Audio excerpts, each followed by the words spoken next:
hello guys नोंथांमोन गासिखौबो आंनि बे गोदान भिडिअ बरायनाय जाबाय ओमफ्राय जायफोरा माने सायर लिरना हरदोंमोन आरोना आंनि थाखाय माने बुंना होनो ओमफ्राय माने बिसोरखौ आं बुंहरनि आरोना माने नोंथांमोननि गासिनिखौबो आं 20K नि उनाव बुंसै आरोना ओमफ्राय बे 20K नि उनाव आं मोनसे कम्पिटिसन टाइप लाबोगोन आरोना गासिबो नोंथांमोना आरो जाय जाय लिरना हराखै नोंथांमोनाबो हरनो हागोन गासिबो लिरनानै हर ओमफ्राय डिसक्रिपसनाव होना दोननाय दं इन्स्टाग्रामनि लिंकआ नोंथांमोना बेयाव थांनानै आंनो सायारिखौ लिरना हरनो हागोन ओमफ्राय थ'दो बिदिब्ला दिनैनि सायारिखौ आं लिरनाय आरोना आं गावनि ओमफ्राय नोंथांमोन जाय जाय लिरना हरदोंमोन नोंथांमोननिखौ गासिनिखौबो माने 20K नि उनाव बुंसै मोनसे कम्पिटिसन टाइप जागोन आरोना सायारि कम्पिटिसन जायना बांसिन मोजां जायो बेनिखौ माने मोनसे प्राइज हरनाय जागोन माने आनलिमिटेड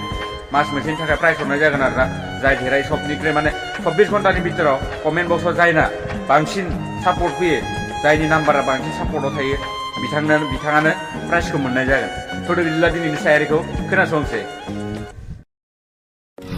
ओइ खोनासं नोंसोर जुदि सासेखौनो अराय समनि थाखाय मोजां मोननानै थानो हायाब्ला अब्ला सोरनिबा जिउआव थांनोनो नांखाया ओरैनो नंखाय सिमां नुहोनो नाङा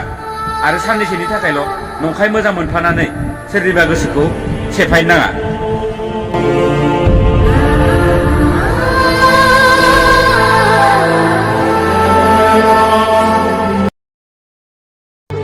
ओइ खोनासं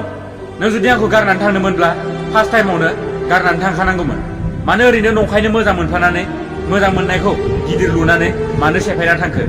आरो बेनि खस्थ'खौ नों गारनानै थांग्राया बुजिया जाय गारजायो बेसो बुजियो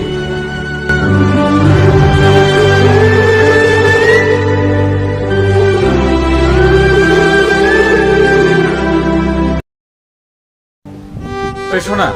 आं नोंखौ दाबो बहुत मोजां मोनो आरो बहुत मिस खालामो आं बहुत हायोब्ला फैफिनदो ना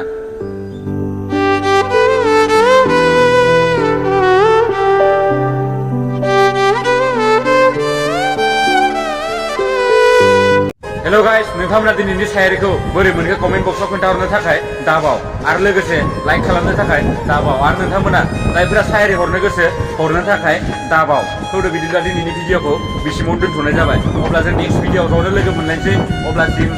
बाय बाय